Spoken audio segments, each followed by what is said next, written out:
The Stalls of Barchester Cathedral. This matter began, as far as I am concerned, with the reading of a notice in the obituary section of the Gentleman's Magazine for an early year in the 19th century. On February the 26th, at his residence in the Cathedral Close of Barchester, the Venerable John Benwell Haynes, Doctor of Divinity, aged 57, Archdeacon of Sowerbridge and Rector of Pickhill and Candley. He was of College, Cambridge, and where, by talent and assiduity, he commanded the esteem of his seniors. When, at the usual time, he took his first degree, his name stood high in the list of wranglers. These academical honours procured for him within a short time a fellowship of his college. In the year 1783 he received holy orders, and was shortly afterwards presented to the perpetual curacy of Rankston sub-Ash by his friend and patron, the late truly venerable Bishop of Lichfield. His speedy preferments, first to a prebend, and subsequently to the dignity of precentor in the Cathedral of Barchester, form an eloquent testimony to the respect in which he was held and to his eminent qualifications. He succeeded to the archdeaconry upon the sudden decease of Archdeacon Pulteney in 1810. His sermons, ever conformable to the principles of the religion and church which he adorned, displayed in no ordinary degree, without the least trace of enthusiasm, the refinement of the scholar united with the graces of the Christian. Free from sectarian violence, and informed by the spirit of the truest charity, they will long dwell in the memories of his hearers. Here a further omission. The productions of his pen include an able defence of episcopacy, which, though often pursued by the author of this tribute to his memory, afford but one additional instance of the want of liberality and enterprise which is a too common characteristic of the publishers of our generation. His published works are, indeed, confined to a spirited and elegant version of the Argonautica of Valerius Flaccus, a volume of discourses upon the several events in the life of Joshua, delivered in his cathedral, and a number of the charges which he pronounced at various visitations to the clergy of his archdeaconry. These are distinguished by, etc., etc. The urbanity and hospitality of the subject of these lines will not readily be forgotten by those who enjoyed his acquaintance. His interest in the venerable and awful pile under whose hoary vault he was so punctual an attendant, and particularly in the musical portion of its rites, might be termed filial, and formed a strong and delightful contrast to the polite indifference displayed by too many of our cathedral dignitaries at the present time. The final paragraph, after informing us that Dr. Haynes died a bachelor, says, "It might have been augured that an existence so placid and benevolent would have been terminated in a ripe old age by a dissolution equally gradual and calm. But how unsearchable are the workings of Providence! The peaceful and retired seclusion amid which the honoured evening of Dr. Haynes's life was mellowing to its close was destined to be disturbed, nay, shattered, by a tragedy as appalling as it was unexpected. The morning of the 26th of February, but perhaps I shall do better to keep back the remainder of the narrative until I have told the circumstances which led up to it. These, as far as they are now accessible, I have derived from another source. I had read the obituary notice, which I have been quoting, quite by chance, along with a great many others of the same period. It had excited some little speculation in my mind, but beyond thinking that, if I ever had an opportunity of examining the local records of the period indicated, I would try to remember Dr. Haynes, I made no effort to pursue his case. Quite lately, I was cataloguing the manuscripts in the library of the college to which he belonged. I had reached the end of the numbered volumes on the shelves, and I proceeded to ask the librarian whether there were any more books which he thought I ought to include in my description. "I don't think there are," he said, "but we'd better come and look at the manuscript class and make sure. Have you time to do that now?" I had time. We went to the library, checked off the manuscripts, and at the end of our survey arrived at a shelf of which I had seen nothing. Its contents consisted for the most part of sermons, bundles of fragmentary papers, college exercises, Cyrus, an epic poem in several cantos, the product of a country clergyman's leisure, mathematical tracts by a deceased professor, and other similar material of a kind with which I am only too familiar. I took brief notes of these. Lastly, there was a tin box, which was pulled out and dusted. Its label, much faded, was thus inscribed: Papers of the Venerable Archdeacon Haynes, bequeathed in 1834 by his sister Miss Letitia Haynes. I knew at once that the name was one which I had somewhere encountered, and could very soon locate it. That must be the Archdeacon Haynes who came to a very odd end at Barchester. I've read his obituary in the Gentleman's Magazine. May I take the box home? Do you know if there is anything interesting in it? The librarian was very willing that I should take the box and examine it at leisure. I never looked inside it myself, he said, but I've always been meaning to. I am pretty sure that this is the box which our old master once said ought never to have been accepted by the college. He said that to Martin years ago, and he said also that as long as he had control over the library, it should never be opened. Martin told me about it, and said that he wanted terribly to know what was in it, but the master was librarian, and always kept the box in the lodge, so there was no getting at it in his time, and when he died it was taken away by mistake by his heirs, and only returned a few years ago. I can't think why I haven't opened it, but as I have to go away from Cambridge this afternoon, you had better have first go at it. I think I can trust you not to publish anything undesirable in our catalogue. I took the box home and examined its contents, and thereafter consulted the librarian as to what should be done about publication. And since I have his leave to make a story out of it, provided I disguise the identity of the people concerned, I will try what can be done. The materials are, of course, mainly journals and letters. How much I shall quote and how much epitomize must be determined by considerations of space. The proper understanding of the situation has necessitated a little, not very arduous, research, which has been greatly facilitated by the excellent illustrations and text of the Barchester volume in Bell's Cathedral series. When you enter the choir of Barchester Cathedral now, you pass through a screen of metal and coloured marbles, designed by Sir Gilbert Scott, and find yourself in what I must call a very bare and odiously furnished place. The stalls are modern, without canopies. The places of the dignitaries and the names of the prebends have, fortunately, been allowed to survive, and are inscribed on small brass plates affixed to the stalls. The organ is in the triforium, and what is seen of the case is Gothic. The reredos and its surroundings are like every other. Careful engravings of 100 years ago show a very different state of things. The organ is on a massive classical screen. The stalls are also classical and very massive. There is a baldacchino of wood over the altar, with urns upon its corners. Farther east is a solid altar screen, classical in design, of wood with a pediment, in which is a triangle surrounded by rays enclosing certain Hebrew letters in gold. Cherubs contemplate these. There is a pulpit with a great sounding board at the eastern end of the stalls on the north side, and there is a black and white marble pavement.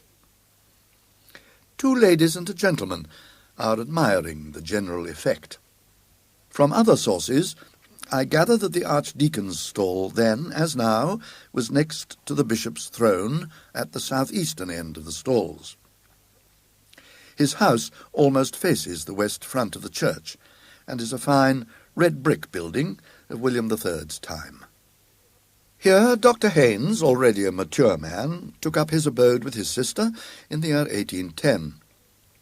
The dignity had long been the object of his wishes, but his predecessor refused to depart until he had attained the age of 92. About a week after he had held a modest festival in celebration of that 92nd birthday, there came a morning, late in the year, when Dr. Haynes, hurrying cheerfully into his breakfast room, rubbing his hands and humming a tune, was greeted and checked in his genial flow of spirits by the sight of his sister, seated indeed in her usual place behind the tea-urn, but bowed forward and sobbing unrestrainedly into her handkerchief. What is the matter? What bad news?" he began. "Oh, Johnny, you've not heard? The poor dear Archdeacon." "The Archdeacon? Yes. What is it? Ill, is he?" No. They found him on the staircase this morning. It is so shocking." "Is it possible? Dear, poor Pulteney. Had there been any seizure?" "They don't think so, and that is almost the worst thing about it. It seems to have been all the fault of that stupid maid of theirs, Jane." Dr. Haynes paused. "I don't quite understand, Letitia.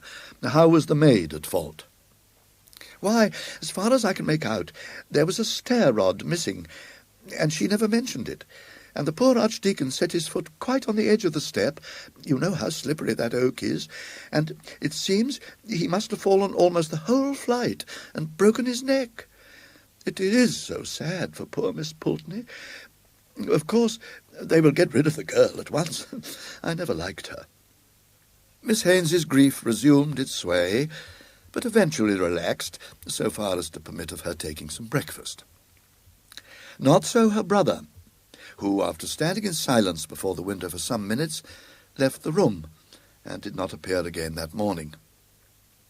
I need only add that the careless maidservant was dismissed forthwith, but that the missing stair-rod was very shortly afterwards found under the stair-carpet. An additional proof, if any were needed, of extreme stupidity and carelessness on her part. For a good many years Dr. Haynes had been marked out by his ability, which seems to have been really considerable, as the likely successor of Archdeacon Pulteney, and no disappointment was in store for him. He was duly installed, and entered with zeal upon the discharge of those functions which are appropriate to one in his position. A considerable space in his journals is occupied with exclamations upon the confusion in which Archdeacon Pulteney had left the business of his office and the documents appertaining to it. Dues upon Ringham and Barneswood have been uncollected for something like 12 years and are largely irrecoverable. No visitation has been held for 7 years. 4 chancels are almost past mending. The persons deputized by the Archdeacon have been nearly as incapable as himself. It was almost a matter for thankfulness that this state of things had not been permitted to continue, and a letter from a friend confirms this view. "O Catazone," it says, in rather cruel allusion to the second epistle of the Thessalonians, "is removed at last. My poor friend, upon what a scene of confusion will you be entering? I give you my word that on the last occasion of my crossing his threshold there was no single paper that he could lay hands upon, no syllable of mine that he could hear, and no fact in connection with my business that he could remember. But now, thanks to a negligent maid and a loose stair-carpet, there is some prospect that necessary business will be transacted without a complete loss alike of voice and temper." This letter was tucked into a pocket in the cover of one of the diaries. There can be no doubt of the new Archdeacon's zeal and enthusiasm. Give me but time to reduce to some semblance of order the innumerable errors and complications with which I am confronted, and I shall gladly and sincerely join with the aged Israelite in the canticle which too many, I fear, pronounce but with their lips. This reflection I find not in a diary but a letter. The doctor's friends seem to have returned his correspondence to his surviving sister. He does not confine himself, however, to reflections. His investigation of the rights and duties of his office are very searching and businesslike, and there is a calculation in one place that a period of 3 years will just suffice to set the business of the archdeaconry upon a proper footing. The estimate appears to have been an exact one. For just 3 years he is occupied in reforms, but I look in vain at the end of that time for the promised Nunc Dimittis. He has now found a new sphere of activity. Hitherto his duties have precluded him from more than an occasional attendance at the cathedral services. Now he begins to take an interest in the fabric and the music. Upon his struggles with the organist, an old gentleman who had been in office since 1786, I have no time to dwell. They were not attended with any marked success. More to the purpose is his sudden growth of enthusiasm for the cathedral itself and its furniture. There is a draft of a letter to Sylvanus Urban, which I do not think was ever sent, describing the stalls in the choir. As I have said, these were of fairly late date, of about the year 1700, in fact. The archdeacon's stall, situated at the south-east end, west of the episcopal throne, now so worthily occupied by the truly excellent prelate who adorns the See of Barchester, is distinguished by some curious ornamentation. In addition to the arms of Dean West, by whose efforts the whole of the internal furniture of the choir was completed, the prayer desk is terminated at the eastern extremity by 3 small but remarkable statuettes in the grotesque manner.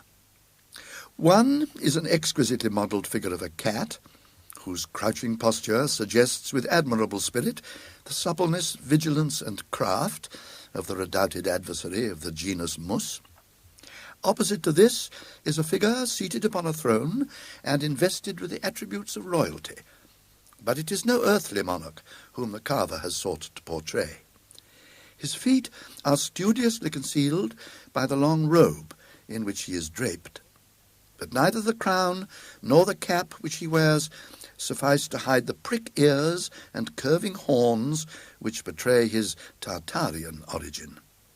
And the hand which rests upon his knee is armed with talons of horrifying length and sharpness.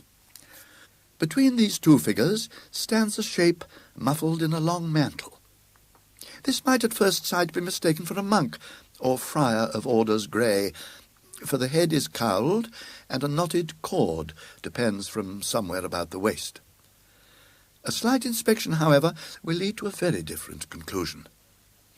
The knotted cord is quickly seen to be a halter, held by a hand all but concealed within the draperies, while the sunken features and, horrid to relate, the rent flesh upon the cheekbones proclaim the king of terrors.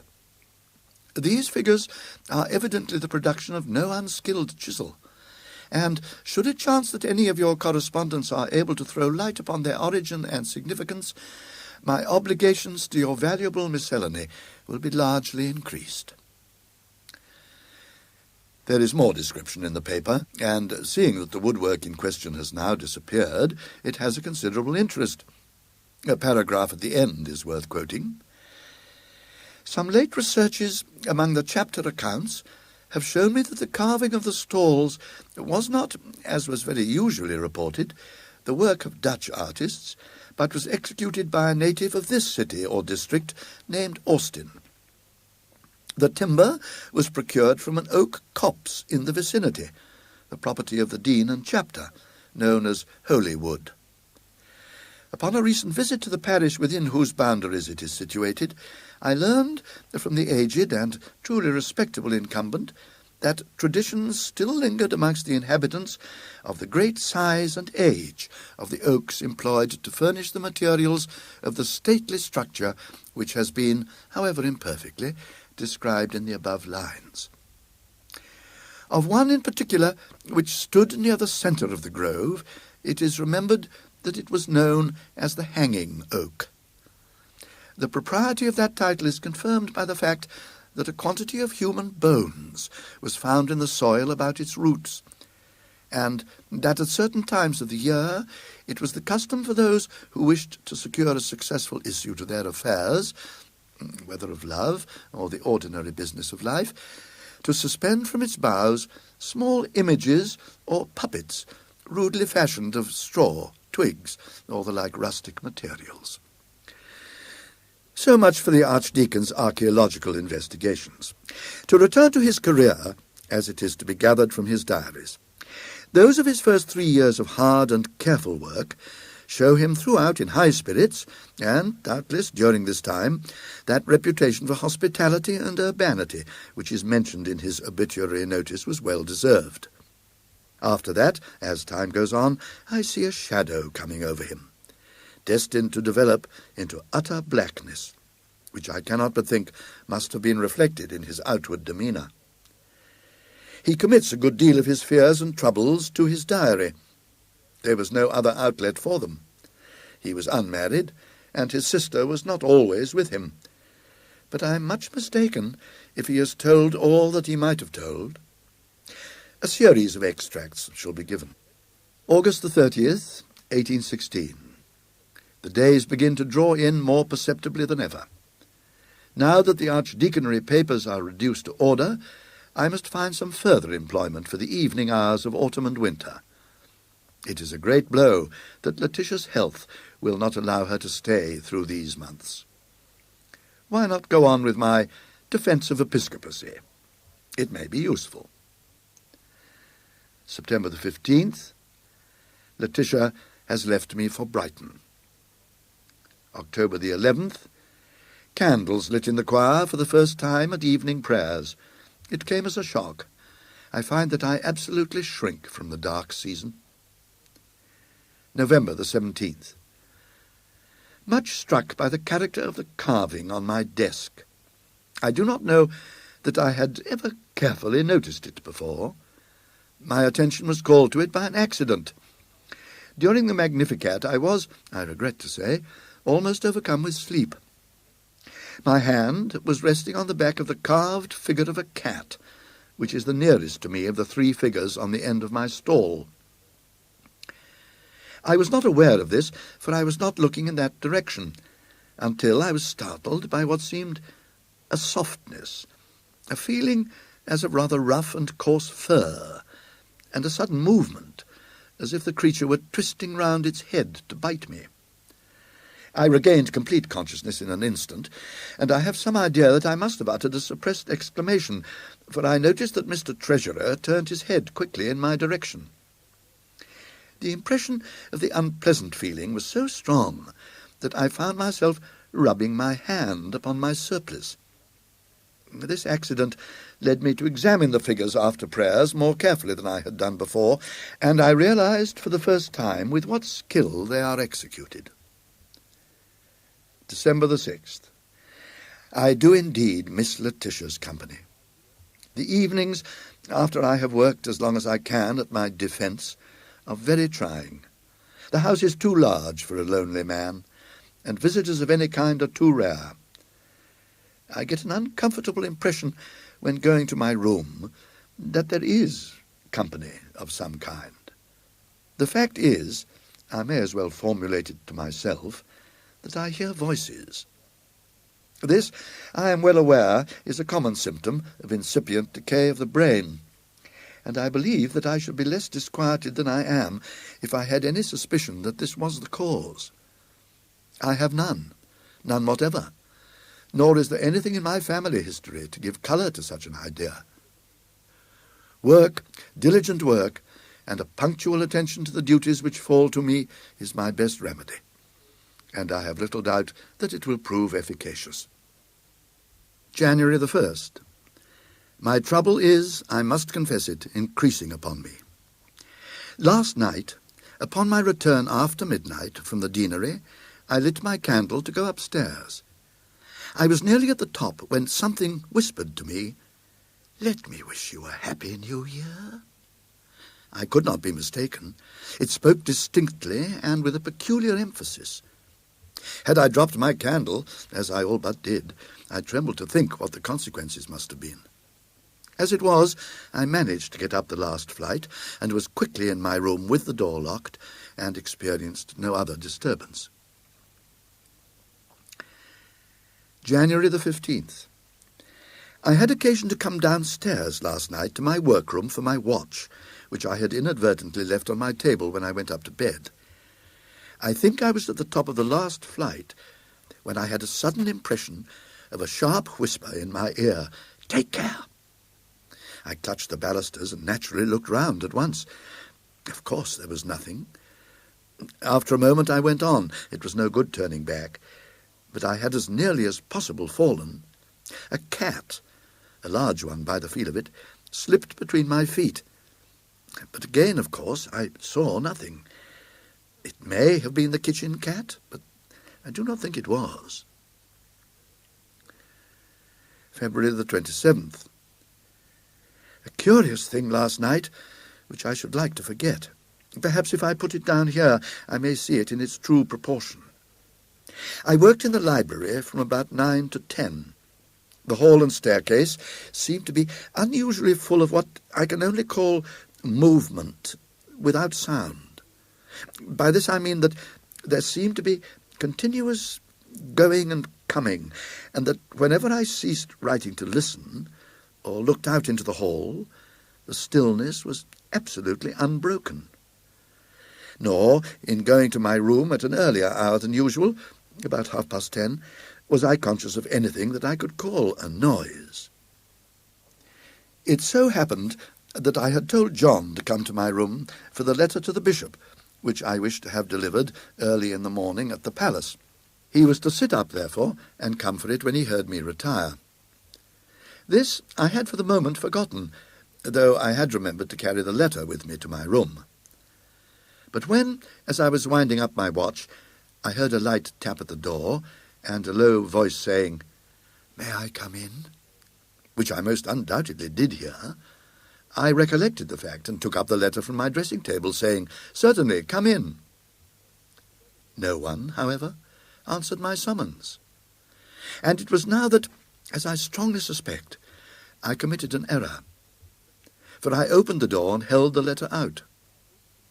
There was certainly no one at that moment in the passage, but in the instant of my standing there, the door at the end opened, and John appeared, carrying a candle. I asked him whether he had come to the door earlier, but am satisfied that he had not. I do not like the situation. But although my senses were very much on the alert, and though it was some time before I could sleep, I must allow that I perceived nothing further of an untoward character. With the return of spring, when his sister came to live with him for some months, Dr. Haynes's entries become more cheerful, and indeed no symptom of depression is discernible until the early part of September, when he was again left alone. And now indeed there is evidence that he was incommoded again, and that more pressingly. To this matter I will return in a moment, but I digress to put in a document which, rightly or wrongly, I believe to have a bearing on the thread of the story. The account books of Dr. Haynes, preserved along with his other papers, show, from a date but little later than that of his institution as Archdeacon, a quarterly payment of £25 to J.L. Nothing could have been made of this had it stood by itself, but I connect with it a very dirty and ill-written letter, which, like another that I have quoted, was in a pocket in the cover of a diary. Of date or postmark there is no vestige, and the decipherment was not easy. It appears to run, "Dear Sir, I have been expecting to hear of you this last weeks, and not having done so, must suppose you have not got mine, which was saying how me and my man had met in with bad times this season, all seems to go cross with us on the farm, and which way to look for the rent. We have no knowledge of it, this been the sad case with us, if you would have the great liberality probably, but the exact spelling defies reproduction, to send £40, otherwise steps will have to be took, which I should not wish. As you was the means of me losing my place with Dr. Pulteney, I think it is only just what I am asking, and you know best what I could say if I was put to it, but I do not wish anything of that unpleasant nature, being one that always wish to have everything pleasant about me. Your obedient servant, Jane Lee. About the time at which I suppose this letter to have been written, there is, in fact, a payment of £40 to J.L. We return to the diary. October the 22nd. At evening prayers, during the Psalms, I had that same experience which I recollect from last year. I was resting my hand on one of the carved figures. As before, I usually avoid that of the cat now, and I was going to have said, a change came over it, but that seems attributing too much importance to what must, after all, be due to some physical affection in myself. At any rate, the wood seemed to become chilly and soft, as if made of wet linen. I can assign the moment at which I became sensible of this. The choir was singing the words, "Set thou an ungodly man to be ruler over him, and let Satan stand at his right hand." The whispering in my house was more persistent tonight. I seemed not to be rid of it in my room. I have not noticed this before. A nervous man, which I am not, and hope I am not becoming, would have been much annoyed, if not alarmed, by it. The cat was on the stairs tonight. I think it sits there always. There is no kitchen cat. November the 15th. Here again I must note a matter I do not understand. I am much troubled in sleep. No definite image presented itself, but I was pursued by the very vivid impression that wet lips were whispering into my ear with great rapidity and emphasis for some time together. After this, I suppose I fell asleep, but was awakened with a start by a feeling as if a hand were laid on my shoulder. To my intense alarm, I found myself standing at the top of the lowest flight of the first staircase. The moon was shining brightly enough through the large window to let me see that there was a large cat on the second or third step. I can make no comment. I crept up to bed again. I do not know how. Yes, mine is a heavy burden. Then follows a line or two which has been scratched out. I fancy I read something like, "acted for the best." Not long after this, it is evident to me that the Archdeacon's firmness began to give way under the pressure of these phenomena. I omit as unnecessarily painful and distressing the ejaculations and prayers which, in the months of December and January, appear for the first time and become increasingly frequent. Throughout this time, however, he is obstinate in clinging to his post. Why he did not plead ill health and take refuge at Bath or Brighton, I cannot tell. My impression is that it would have done him no good, that he was a man who, if he had confessed himself beaten by the annoyances, would have succumbed at once, and that he was conscious of this. He did seek to palliate them by inviting visitors to his house. The result he has noted in this fashion. January the 7th. I have prevailed on my cousin Alan to give me a few days, and he is to occupy the chamber next to mine.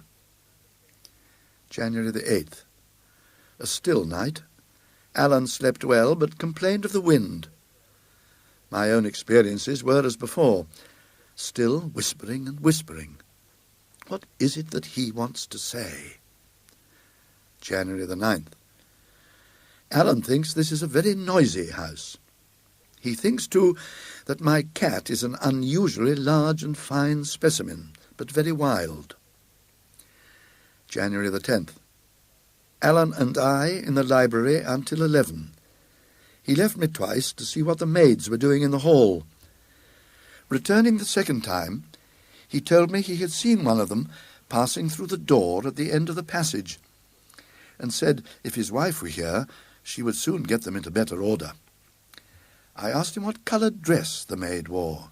He said grey or white. I supposed it would be so. January the 11th. Alan left me today. I must be firm. These words, I must be firm, occur again and again on subsequent days. Sometimes they are the only entry. In these cases, they are in an unusually large hand and dug into the paper in a way which must have broken the pen that wrote them. Apparently the Archdeacon's friends did not remark any change in his behaviour, and this gives me a high idea of his courage and determination. The diary tells us nothing more than I have indicated of the last days of his life. The end of it all must be told in the polished language of the obituary notice. The morning of the 26th of February was cold and tempestuous. At an early hour, the servants had occasion to go into the front hall of the residence occupied by the lamented subject of these lines. What was their horror upon observing the form of their beloved and respected master lying upon the landing of the principal staircase in an attitude which inspired the gravest fears. Assistance was procured, and an universal consternation was experienced upon the discovery that he had been the object of a brutal and murderous attack. The vertebral column was fractured in more than one place. This might have been the result of a fall. It appeared that the stair carpet was loosened at one point. But in addition to this, there were injuries inflicted upon the eyes, nose, and mouth, as if by the agency of some savage animal, which, dreadful to relate, rendered those features unrecognizable. The vital spark was, it is needless to add, completely extinct, and had been so, upon the testimony of respectable medical authorities, for several hours. The author or authors of this mysterious outrage are alike buried in mystery, and the most active conjecture has hitherto failed to suggest a solution of the melancholy problem afforded by this appalling occurrence. The writer goes on to reflect upon the probability that the writings of Mr. Shelley, Lord Byron, and Monsieur Voltaire may have been instrumental in bringing about the disaster, and concludes by hoping, somewhat vaguely, that this event may operate as an example to the rising generation. But this portion of his remarks need not be quoted in full. I had already formed the conclusion that Dr. Haynes was responsible for the death of Dr. Pulteney. But the incident connected with the carved figure of death upon the Archdeacon's stall was a very perplexing feature. The conjecture that it had been cut out of the wood of the hanging oak was not difficult, but seemed impossible to substantiate. However, I paid a visit to Barchester, partly with the view of finding out whether there were any relics of the woodwork to be heard of. I was introduced by one of the canons to the curator of the local museum, who was, my friend said, more likely to be able to give me information on the point than anyone else. I told this gentleman of the description of certain carved figures and arms formerly on the stalls, and asked whether any had survived. He was able to show me the arms of Dean West and some other fragments. These, he said, had been got from an old resident who had also once owned a figure, perhaps one of those which I was inquiring for. There was a very odd thing about that figure, he said. The old man who had it told me that he picked it up in a wood yard, whence he had obtained the still extant pieces, and had taken it home for his children. On the way home he was fiddling about with it, and it came in two in his hands, and a bit of paper dropped out. This he picked up, and, just noticing that there was writing on it, put it into his pocket, and subsequently into a vase on his mantelpiece. I was at his house not very long ago, and happened to pick up the vase and turn it over to see whether there were any marks on it, and the paper fell into my hand. The old man, on my handing it to him, told me the story I have told you, and said I might keep the paper. It was crumpled and rather torn, so I have mounted it on a card, which I have here. If you can tell me what it means, I shall be very glad, and also, I may say, a good deal surprised. He gave me the card. The paper was quite legibly inscribed in an old hand, and this is what was on it. When I grew in the wood, I was watered with blood. Now in the church I stand. Who that touches me with his hand, if a bloody hand he bear, I counsel him to beware, lest he be fetched away, whether by night or day, but chiefly when the wind blows high, in a night of February. This I dreamt, 26th of February, anno 1699, John Austin. I suppose it is a charm or a spell. Wouldn't you call it something of that kind? Said the curator. Yes, I said. I suppose one might. What became of the figure in which it was concealed?